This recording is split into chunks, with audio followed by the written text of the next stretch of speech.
Dans le cadre de la mise en œuvre du programme d'action nationale pour l'adaptation au changement climatique PANA, le Niger vient de bénéficier du Fonds pour l'environnement mondial FEM à travers le programme des Nations Unies pour le développement PNUD d'un financement pour la mise en œuvre du projet Régionalisation de l'adaptation à base communautaire ABC.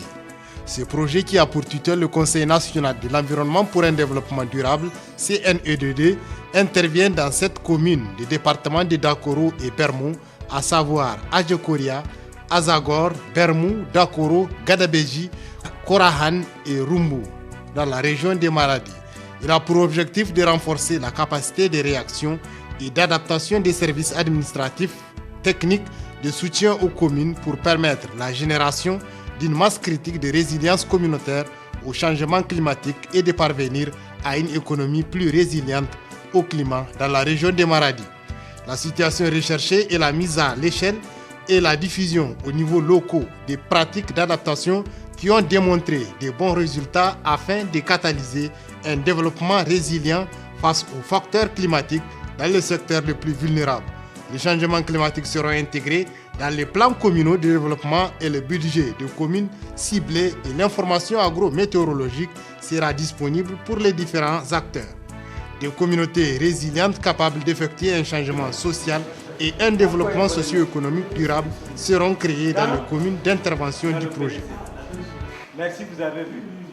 Nous allons aborder la question de l'intégration de la dimension changement climatique dans le PNC. Le débat. Et comme vous constatez, vos 5 communes sont dans la zone de sécheresse élevée. Un risque majeur. Au Niger, 4 risques climatiques majeurs ont été identifiés. Parmi ces risques, je pense que le premier, c'est la sécheresse. Ensuite, nous avons les inondations, les vents violents et vents de poussière et les températures extrêmes. Bon, dans les canicules, quelque part au Niger, il peut y avoir qu'on puisse avoir des températures basses. C'est arrivé vers Gourtine, Guigmi, ça fait des victimes. La température elle est très bas. Donc, c'est quelque chose qui peut arriver ici aussi. Donc, notre présentation va s'articuler autour de 5 points. Je vais survoler rapidement et aller vers l'essentiel. Rappel des orientations de la politique de développement, les liens avec le changement climatique et le développement durable, intégration de la dimension changement climatique et le renforcement des capacités, à la fois des institutions mais également des gens. Intégration du changement climatique à toutes les échelles de planification pour que vous puissiez le processus d'intégration de la planification communale.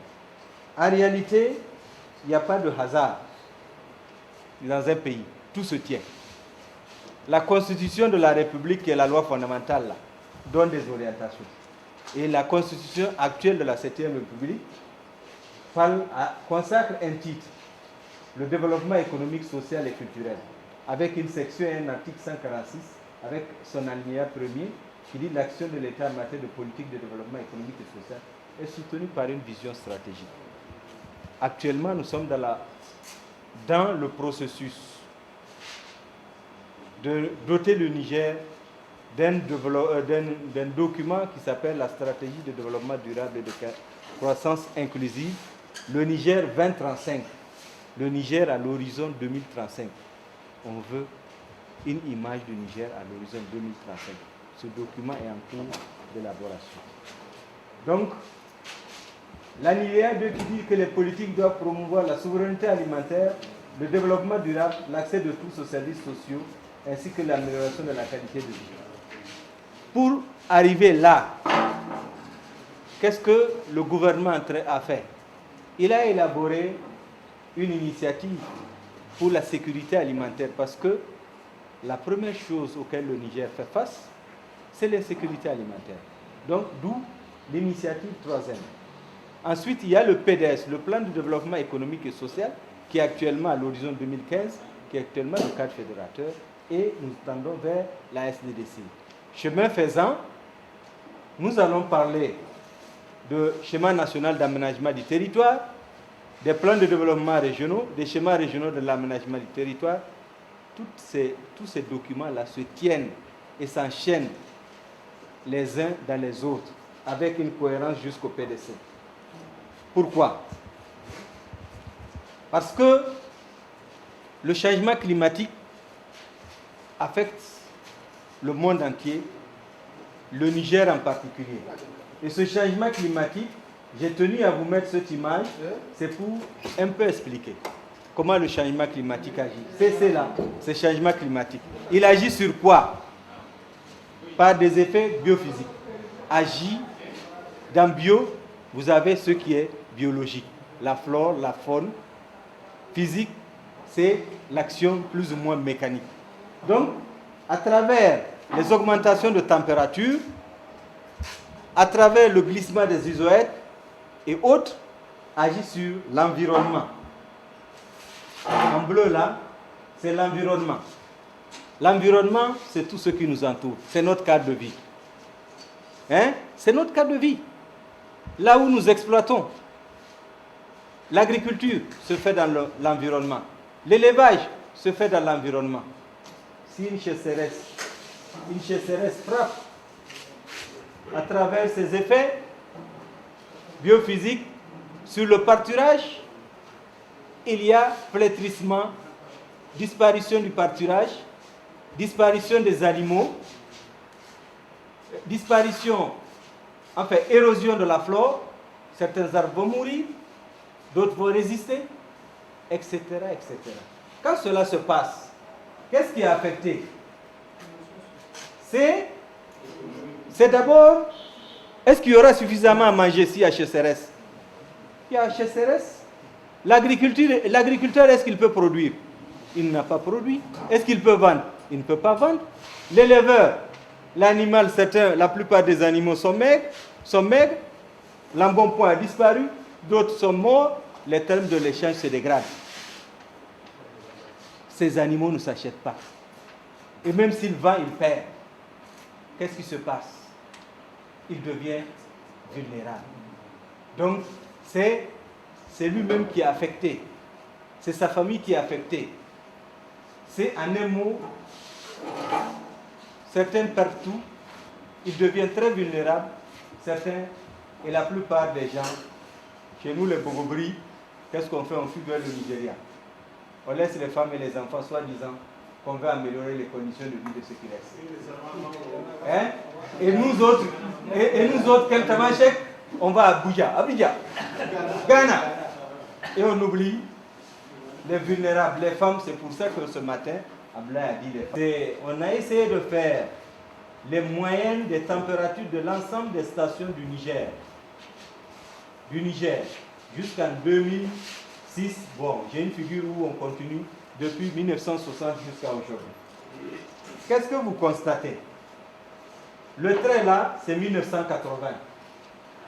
Avant 1980, la ligne horizontale que vous voyez, cette ligne là, 0 là, hein, c'est la normale. Toutes les flèches qui sont tournées, les histogrammes qui sont tournés vers le bas, ça veut dire que jusqu'à 1980, quand vous regardez, il y a plus de barres noires en bas que de barres noires en haut. Ça veut dire qu'il faisait moins chaud par rapport à la normale de la période considérée. On a considéré une normale sur 30 ans. OK? À partir de 1980, qu'est-ce que vous constatez? À l'exception de quelques années où il a fait moins chaud, l'ensemble des histogrammes se retrouve au-dessus de la normale. Il fait de plus en plus chaud. Le réchauffement climatique est une réalité au Niger. Et ça, c'est les données de l'ensemble des stations synoptiques du Niger. C'est les stations météo qui agissent la température moyenne, la température maximale, toutes les 2 heures de temps, l'agent météo part. Dans la journée, il les relève. On a fait la moyenne et on constate que sur l'ensemble du pays, qu'il y a un réchauffement qui est là depuis 1980 et qui se poursuit. 80 aujourd'hui, ça fait combien d'années? Plus de 30 ans, non? 35 ans. Alors, on dit changement climatique, c'est un changement qui s'observe sur au moins une trentaine d'années. Alors, je ferme cette figure et c'est la bonne période pluvieuse au Niger, où il pleuvait beaucoup. À partir de 70, là, c'est la décennie 70, une décennie, c'est une dizaine d'années. Qu'est-ce qu'on constate? Il y a des flèches qui sont tournées, les histogrammes qui sont tournés en bas. Là, c'est la période 72, 73, 74. Chez CRS, où la plupart des éleveurs ont perdu leur troupeau. Puis après, autour des années 75 jusqu'à autour de 82, la situation est devenue un peu acceptable. 83, 84, la décennie 80, qu'est-ce que vous constatez? Une nouvelle grande chasseresse qui s'est installée. Les flèches sont en bas de la normale. Tout ce qui est en bas de la normale, ça veut dire que c'est les années très sèches. À partir de 1900, je vais vous montrer, à partir de 1988, il faut que je remonte pour que vous puissiez voir la date. Là, c'est 1987, 88. À partir de 88, qu'est-ce qu'on constate? C'est ça. 88, je reviens. Une année sur deux, une année est bonne, la deuxième année est mauvaise, ou 2 années sont bonnes, la troisième année est mauvaise. La chasseresse, là, ce n'est plus tous les 10 ans, mais c'est devenu tous les 2 ans ou tous les 5 ans. Et vous, agriculteurs, éleveurs, vous devez faire avec. Il pleut moins et avec des phases de choc. Telle est la situation, le contexte actuel de l'ensemble du Niger. Ce n'est pas seulement vos 5 communes, mais pour l'ensemble du pays, cela est vérifiable. Alors, c'est la raison pour laquelle il y a nécessité d'intégrer le changement climatique dans tous les plans qui nous permettent de promouvoir le développement. Et pour le faire, il faudrait quand même qu'on ait un cadre institutionnel. Les choses ne se font pas au hasard. Parce que quand vous êtes organisé, vous pouvez avoir de l'aide, vous pouvez avoir des financements, vous pouvez avoir ceci. Le cadre institutionnel, juridique et réglementaire, le Niger l'a mis en place. Et le Niger sert aujourd'hui de pays modèle dans beaucoup de choses. On dit quand c'est la conception, les Nigériens sont très intelligents. C'est peut-être la mise en œuvre où on a des difficultés. Alors, donc, pour intégrer le changement climatique, il faudrait qu'on fasse une analyse de l'ensemble des parties prenantes.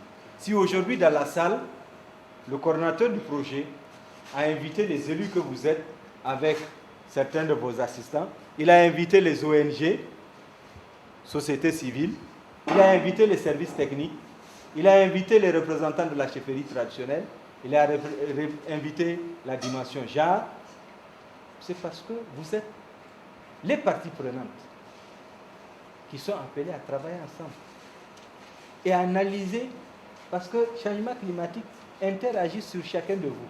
Et ensemble, vous interagissez.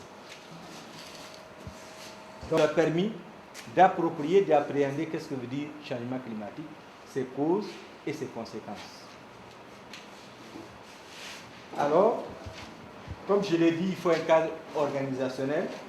Le Niger, Ablaye l'a dit, il y a eu le CNEDD, l'agenda 21, le secrétariat exécutif du CNEDD. Pendant la transition, les militaires, ils ont pris un décret, ils ont dit dorénavant, tout ce qui est intégration, prise en compte de la dimension changement climatique dans la planification, on instruit le secrétariat exécutif de réfléchir sur les voies et moyens pour intégrer le changement climatique.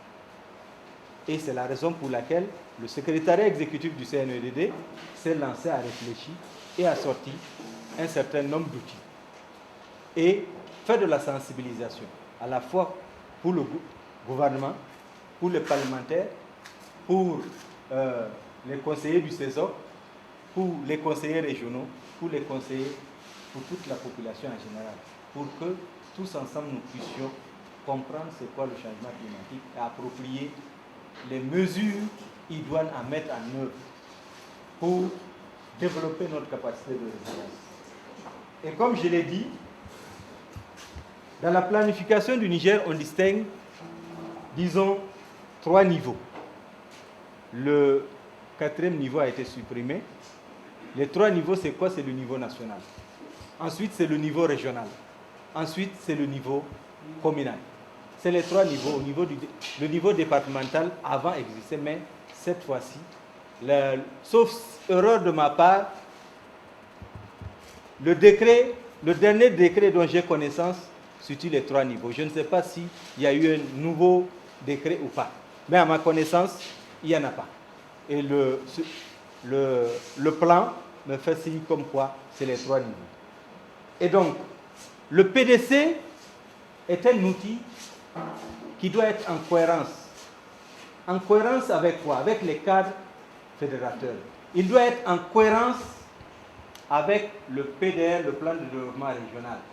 Il doit être en cohérence avec le schéma d'aménagement régional du territoire s'il existe. Il doit être en cohérence avec l'initiative 3N. Il doit être en cohérence avec le PDS.